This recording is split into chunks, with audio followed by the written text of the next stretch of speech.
સ્વાગત છે આપણું મારા યુટ્યુબ ચેનલમાં.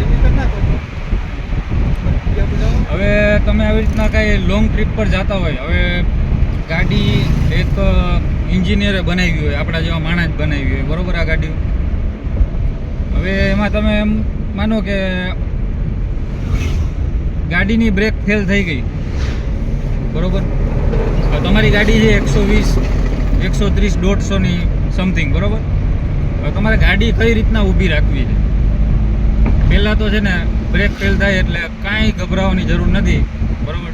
હવે તો ટ્રાફિક હોય તો તમને એનાય રસ્તા હું બતાડીશ કે ટ્રાફિક હોય તો તમારે શું કરવું. રોડની આજુબાજુમાં તમને તો ખબર જ છે કે લગભગ આપણા ઇન્ડિયાના રોડવેઝ ઉપર સાઈડોમાં તો જગ્યા હોય જ, બરાબર? ત્યાં તમારે ડાયરેક્ટ નથી ઉતારી દેવાની. ગાડીને તમારે પહેલાં લેવાની છે,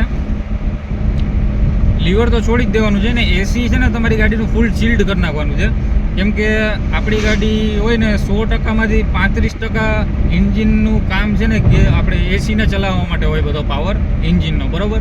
35% એની ઉપર ખર્ચ થતો હોય, એટલે 35% ડાયવર્ટ ડાયરેક્ટ એસીમાં થઈ ગયો તમારું, બરાબર?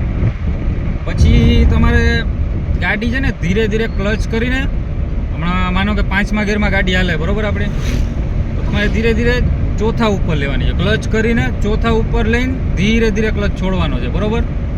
એટલે તમારી ગાડી થોડીક સ્લો થાય, પછી ડાયરેક્ટ પાછો ક્લચ કરીને ત્રીજા ઉપર લેવાની છે. એમ કરીને તમે છે ને સાવ ફર્સ્ટ ગિયર ઉપર લઈ લો અથવા તો સેકન્ડ ગિયર ઉપર લઈ લો ને એટલી ગાડીની સ્પીડ થઈ જાય કે તમારા જીવનો જોખમ ટળી જાય.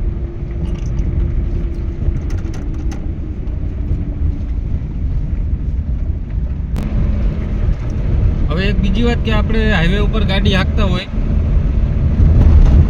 તો આપણી ગાડી વ્હાઇટ લાઇનની બે વેધ છેટી હાલવી જોઈએ. સેન્ટરમાં જે લાઇન હોય ને એનાથી 2 વેધ આપણી ગાડી અંદર ચાલવી જોઈએ. સાવ સાઈડમાં ચલાવશો તો પાછળવાળા આવવાવાળાને નડશે ગાડી, અને જે સામેથી આવી રહ્યા છે ને એ તમારી અંદર લાઇનમાં ક્રોસ થઈ જાય, બરાબર? એટલે એટલી ના દબાવી કે સામેવાળા આપણી અંદર દબાઈ જાય અને આપણને આ સાઈડમાં જે 2 વ્હીલવાળા હોય અથવા ચાલવાવાળા લોકો હોય એને ઓવરટેક કરવા માટે પછી આપણે એકદમ બહાર નીકળવું પડે. એટલી તમે અંદર ગાડી ન રાખો, બરાબર? આપણે વ્હાઇટ લાઇનની 2 આંગર અંદર ગાડી હાંકવાની.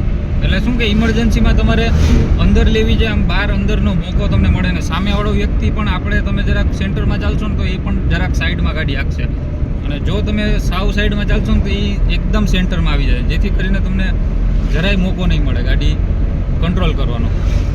ઓકે, તો વિડીયોને લાઈક કરો, સબસ્ક્રાઈબ કરો અને કોમેન્ટ કરીને જરૂર બતાવજો કે મારા વિડીયો કેવા લાગે છે. ઓકે.